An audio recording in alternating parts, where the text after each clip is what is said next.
लंबे समय से संग रहे।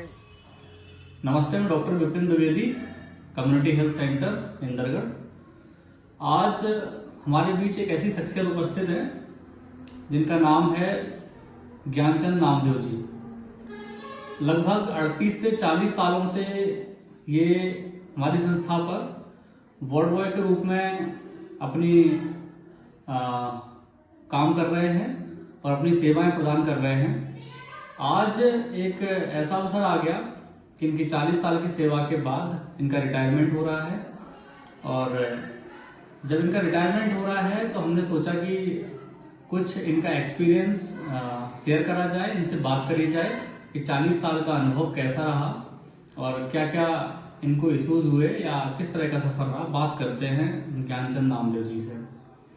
नामदेव जी नमस्ते। नमस्ते। आपका 40 साल का 38 साल का लगभग सफर पूरा हो गया संस्था में वार्ड बॉय के रूप में, तो सर्विस टाइम सही है? 38 से 40 साल का हो गया सफर जी। 38 साल का पूरा। 38 से 40 साल के सफर में आपको कुछ कठिनाइयां महसूस हुई क्या? जी नहीं, कोई कठिनाई ऐसी आपको लगी? सुनी। हमने सुना है आपके बारे में कि हमेशा हंसते मुस्कुराते रहते हैं, दूसरों को भी हंसाते रहते हैं। कभी तो ऐसा कोई पल आया होगा जब पेशेंट आए, बहुत बार होता है कि संस्था पे जो डॉक्टर पदस्थ हैं कई बार मीटिंग में चले गए, कहीं चले गए, आप अकेले हैं, बहुत बार पीएससी पे ऐसा हो जाता है। तो इस तरह की सिचुएशंस को कि आप ही और पेशेंट आगे कैसे हैंडल करते थे? ये सर आप डॉक्टरों के ही जो पुराने अनुभव हैं, हाँ जी, उनके आधार पर जो कुछ हम लोगों ने सिखाया या हमें समझाया और जो हमने इसमें जाना है, हाँ जी, इस अनुभव के आधार पे, हाँ जी, उसी आधार पे हम मरीज को हैंडल कर लेते थे। अच्छा, जिसके द्वारा मरीज भी खुश हो जाके चला जाता था और डॉक्टर की कोई दिक्कत नहीं थी। बिल्कुल। इतना अनुभव आप सब डॉक्टरों के द्वारा ही प्राप्त हुआ है। अच्छा जी हाँ, उन्हीं के सानिध्य में हम रहे हैं, तो उस अनुभव का हमने लाभ मरीजों को दिया। तो इनका कहना है कि डॉक्टर अगर नहीं भी होता था तो उस अनुभव को जिन्होंने सीखा है, प्राप्त करा है, उसके आधार पर क्या क्या काम कर लेते थे? दवाइयाँ भी दे देते थे, पट्टी कर लेते थे जी, और दवाइयाँ देना है, पट्टी करना है, इंजेक्शन लगाना है, इंजेक्शन भी लगा लेते ड्रिप लगाना है, ड्रिप लगा लेते थे। तो ये सब लगभग काम हो जाता था। और जो डॉक्टरों ने लगभग जो लघु बीमारियां हैं, हाँ जी, हाँ, उनसे जो सीखा है, जैसे बुखार, उल्टी, दस्त वगैरह, हाँ जी, वो क्या क्या देते रहे, इतने समय का अनुभव था, इस हिसाब से अपन ने भी थोड़ा थोड़ा दे दिया तो संतुष्ट हो जाता है मरीज। मान लो डॉक्टर ऐसे नहीं है कि टाइम मीटिंग में गए तो मरीज निराश होके ना जाए, निराश होकर नहीं जाना चाहिए, तो उससे वो भी खुश। और यहाँ संस्था में भी कोई हाँ जी, बिल्कुल। मतलब व्यवधान नहीं। इस प्रकार से अपन चलाते रहे।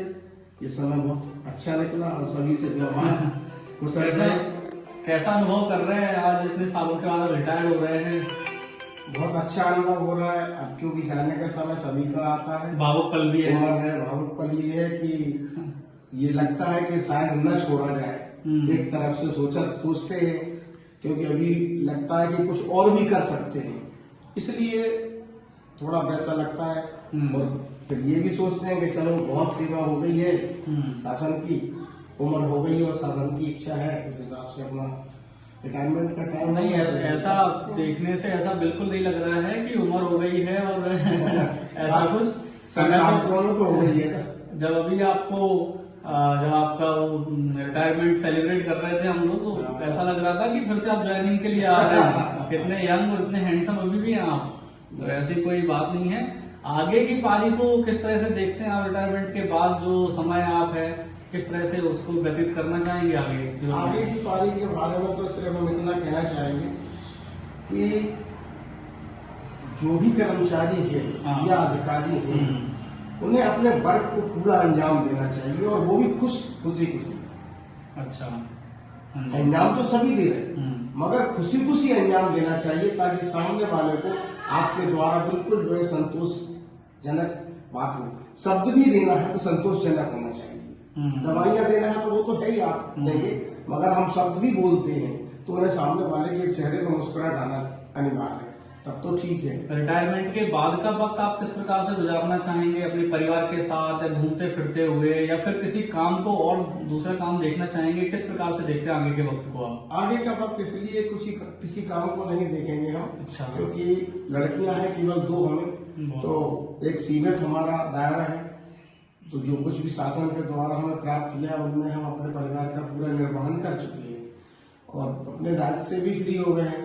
तो अब केवल ये है कि हम पति पत्नी दोनों हैं, थोड़ा सा उम्र के लिहाज से अभी घूमने फिरने का टाइम भी है तो घूम फिर लेंगे, जैसे कि आपने बताया कि अभी तो आप लग रहा है इस हिसाब से घूम भी फिर लेंगे, ज्यादा एज हो जाएगी तो घूम नहीं पाएंगे। बिल्कुल ठीक तो बात वही है। सोचा है। शादी को कितने लगभग 30-35 साल हो गए होंगे। हाँ जी, 30 साल हो है ना? गए।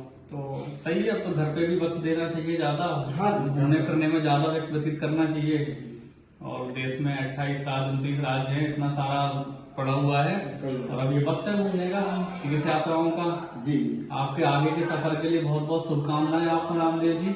आगे का आपका जो सफर है बिल्कुल मंगलमय हो और खुशहाल व्यतीत हो, इसके लिए आपको बहुत बहुत शुभकामनाएं। और आपने बात करी, बहुत बहुत धन्यवाद। आपने सेवाएं दी क्षेत्र को 38-40 साल, उसके लिए आपका बहुत बहुत आभार, धन्यवाद। धन्यवाद सर। हमारे बीच में इस संस्था के प्रभारी डॉक्टर रवि गुप्ता जी उपस्थित है। और नमस्ते सर। नमस्ते। कैसा फील कर रहे हैं आज? आपके बहुत ही कर्मठ और बहुत ही ईमानदार जो एक एम्प्लॉय हैं आपकी संस्था के बाद रिटायर हो रहे हैं, क्या कहना चाहेंगे इनके बारे में आप? इनके बारे में एक तरफ से तो दुख है इनके जाने का, हाँ जी, और एक दूसरी तरफ से खुशी भी है कि ये थोड़ा सा यहाँ यंग, मतलब ज्यादा उम्र होते हुए रिटायर हो रहा है, ज्यादा उम्र भी नहीं रही है इनकी, रिटायर हो रहे हैं। और इनकी कमी खलेगी, और इन जैसा इंसान होना हम नहीं कहते, इन्हें कोई रिप्लेस नहीं कर सकता। क्या बात है। और ये हमें बहुत याद आएंगे। बिल्कुल, सबसे ऐसा ही सुना है हमने भी कि इनको रिप्लेस किया ही नहीं जा सकता है। जब भी आता है कोई संस्था पे बिल्कुल खुश करके भेजते हैं, बातें करते हैं, हंसमुख स्वभाव के हैं, ये हमें बहुत याद आएंगे। इनसे मिलकर आपको एकदम खुशी का अनुभव होता है। चलिए, बहुत बहुत धन्यवाद सर। ठीक है ना, मिलते हैं, थैंक यू।